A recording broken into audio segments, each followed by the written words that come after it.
immigration, foreign workers, taxpayer benefits, along with crime here. Then accused the party of putting everyone else over American citizens. I got to be honest, as much as I wish we had, we have not gotten a lot of help from Democrats in Washington. Bernie, have we?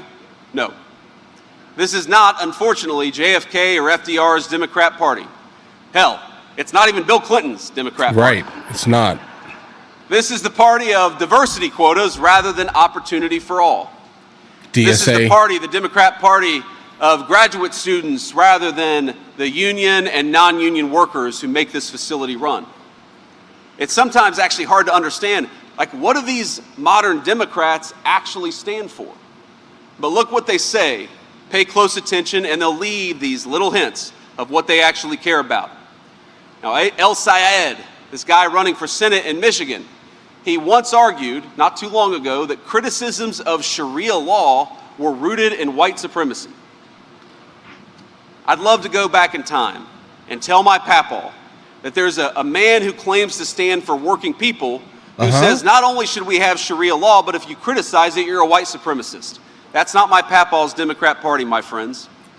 Now, I served for 2 years in the Senate with Sherrod Brown. He was a friendly enough guy, but he was a man who claimed to represent this state, but never once raised his voice against Joe Biden's border crisis or against the inflation that was brought on by Joe Biden underinvesting and trying to destroy American industry.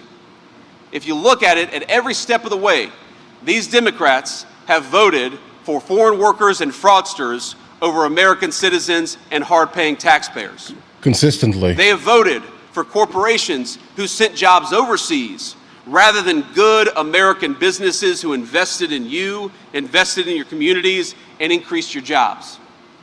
Who do these Democrats put first? Everyone else. You know who the Trump administration puts first? Americans. You, my friends, that's who we fight for.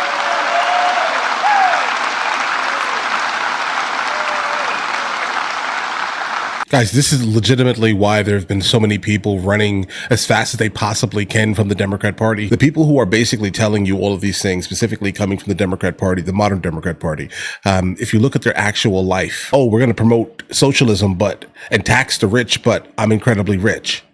Oh, okay. Bernie Sanders, Ilhan Omar, AOC, they all basically say the same exact thing, but yet they're all incredibly wealthy and not giving away all of their money like they basically want everyone else to do, guys. Interesting, right? But you know, these Democrats, they've opposed every turn our work to make trade fair again, to stop letting foreign countries take advantage of us. They screamed and cried as we protected our communities from illegal immigration. They sued, they boycotted, they protested, they rioted, and they obstructed, all in the name of defending the interests of foreigners over American citizens. That's right.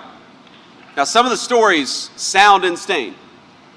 In one case, we were working to deport a convicted child rapist in the state of Minnesota. Tim Walz. You remember Tim Walz? Yep. Caught wind. And you know what he did? Pardoned him. Pardoned the guy. Yep. He pardoned a literal child to prevent him from being deported out of the United States of America. Now, we went ahead and got this guy out of our country anyways. Mm-hmm. And Marco Walz, Rubio. It gets better. Walz asked the country what good it accomplished. Did that make us any safer? That is a direct quote from the Democrat governor of Minnesota.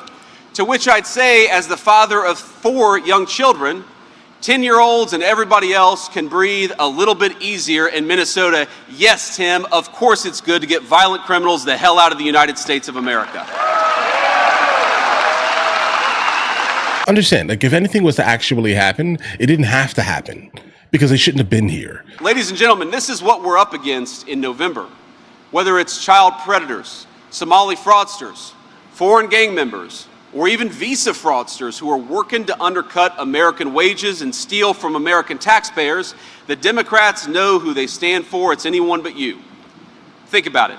Basically, every single Democrat, every one, voted against no taxes on tips, voted against no taxes on Social Security, voted against no taxes on overtime, and voted against no taxes on car loans so long as those cars were made right here in America. Now we got to ask ourselves, imagine if they get back in power, what are they going to vote for? If these radicals take control of Congress, they're going to pass the craziest agenda America has ever seen. Absolutely. You're not going to have to take my word for it. You just got to hear these guys actually you can talk see about it themselves. right now. One incoming Democrat congresswoman wants to abolish prisons. She Right. wants to abolish police. And the border. she wants to abolish the borders. Yep. And let me just say, that's the only real question on the ballot in November. Do we believe in America, or do we believe in nothing? We in this room believe in America, and we're going to fight for it, my friends.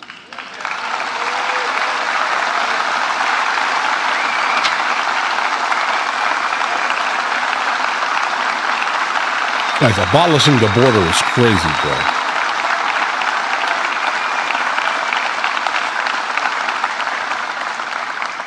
You know, when I reflect on 250 years of American history, what I can't help but feel above everything else is gratitude.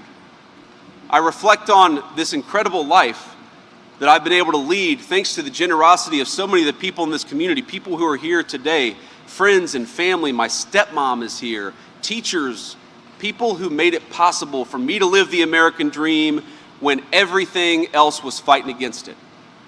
The cool thing about this nation is that in our own way, making our own contribution, we've built this country together as one American family.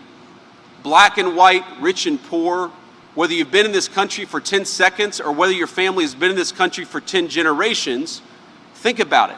Every accomplishment of American greatness has a long line of people, many of them who don't get their part in the story, but we all know we're very much part of it. Now, of course, I grew up in an era where we had already gone to the moon. But think about this. When we went to the moon, of course, it was the astronauts. Everybody wanted to be an astronaut when I was growing up. Neil Armstrong just lived up the street when I was growing up. They were amazing men. They tested the limits of physical realities. They had quite literally out-of-this-world courage. But it was not just them. It was the scientists. It was the computer programmers who designed the rockets, who designed the software that went in it. It was the janitor who made sure that facility was a clean and orderly place to go to work so that these guys could build the rockets that took us to the moon.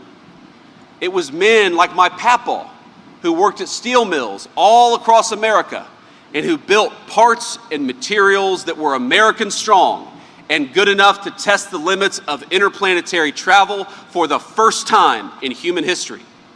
It was the moms and dads doing the quiet and, as I know, often thankless work of raising the kinds of boys and girls who could become astronauts or become scientists or become welders or eventually become moms and dads themselves. The story of our beautiful nation and its greatest achievements has been written by all of us together. Some of us contributed a few sentences and others contributed whole chapters of the book, but it is the story of our people. It is the story of our parents before we were born, and it will be the story of our grandchildren long after we're gone. The story of this country is one of a foundation laid by normal, common, and good people who make the great achievements of Western civilization possible. You know, one of my kids is ready to go back to school next week, and I learned through him of a classmate who suffered from a terrible illness. Little girl, beautiful little girl. And as fate would have it, just a crazy coincidence, I actually knew a little girl when I was growing up in Middletown, Ohio, who suffered from the exact same illness. And what I remember is that back then, it was considered a death sentence. And now it's serious. I don't want to underweight it. Right. But this little girl is expected to survive after she gets her course of treatment. Now think about this. In just a single generation, a disease has gone from a death sentence to another very difficult problem that Americans together can fix. From the people who are making the therapeutics, to the people who are designing and building the facilities where they're made, to the men and women who manufacture the steel where the medicines that saved that little girl's life were made. It's not possible without all of us working together. JD Vance for president, guys. Understand this here. I think it's going to be a super interesting ticket coming up here. Understand. I'm kind of rooting for the idea of JD Vance, and or I don't know, Marco Rubio, Ted Cruz. I would say these three individuals are going to give anyone who goes against them an absolute literal problem here. I like JD Vance more than I think I like Ted Cruz, and I really like Ted Cruz, right? And the reason why I like JD Vance is because JD Vance feels more of like more like a moderate, right? Like he feels like someone who has the ability to still see both sides of this table. And it's not even that hard to actually see it if you want to actually see it here, right? I mean, don't get me wrong here. Everyone has the ability to be echo chambered, in fact, here. But JD Vance, when he speaks generally, he speaks like someone who has the ability to actually bring people together here, right? Like he doesn't have like Trump's overall outrageous mouth, right? Like the mouth of a New Yorker. I'm a New Yorker, right? But just understand, like he doesn't really have the mouth of a New Yorker. So I think that's pretty much helping him a little bit more. It's kind of why I feel more comfortable when he speaks, if that makes any sense. It's like, listen, every single thing that he just said in this speech here is true here. The American experiment was an interesting experiment based off of historical points here, because what was like us? Right? Like look at the origin points of what made the United States of America the United States of America. Everyone basically came together kind of regardless of whatever was going on and have built some of the most amazing things that this world has ever legitimately seen, or at least within our written history. And then in walks the Democrat Party. The Democrat Party used to be like an option for some people, right? I mean, they were slightly different in some topics here, but they were just slightly different. You could at least sit and listen to them speak. There was a lot of bipartisan type of stuff going on back in the 80s and the 90s here, guys, right? I mean, there just was. And now we fast forward to today here. And now we have the most irrational people you possibly can even speak to, even for a moment here, guys. Like, I mean, the most irrational people, like a moderate Democrat, if that's even a thing anymore, bro. Guys, we could shake hands and have a serious debate all day long. But a socialist Democrat? Bro, I'm not going to sit and talk to a socialist, bro. All right. I'm just not going to. That's just not something that I'm going to partake in. I'm not going to put any real effort into even having a conversation with that here, because I know immediately you're in promotion of the idea of like egalitarianism. And in my head, at least, that sounds like a complete failed society. So why would I want to partake in a society where no one is going to innovate, because there's really nothing in it for them to innovate? If I'm getting paid the same, right, to work cleaning the bathrooms at a gas station and being a brain surgeon, if I'm being paid the same, I'm telling you right now, I'm cleaning the bathroom. Right. I'm just going to be honest here. I'm just going to clean the bathroom. And honestly, many people will literally choose to do the things that are less taxing. Guys, don't follow the path, bro. All right. The Democrat Party can never take office again, bro. All right. Not as long as they are completely being held hostage by the DSA, bro. That's not it. But either way, listen, you guys all have an absolutely amazing day. Enjoy your day thoroughly.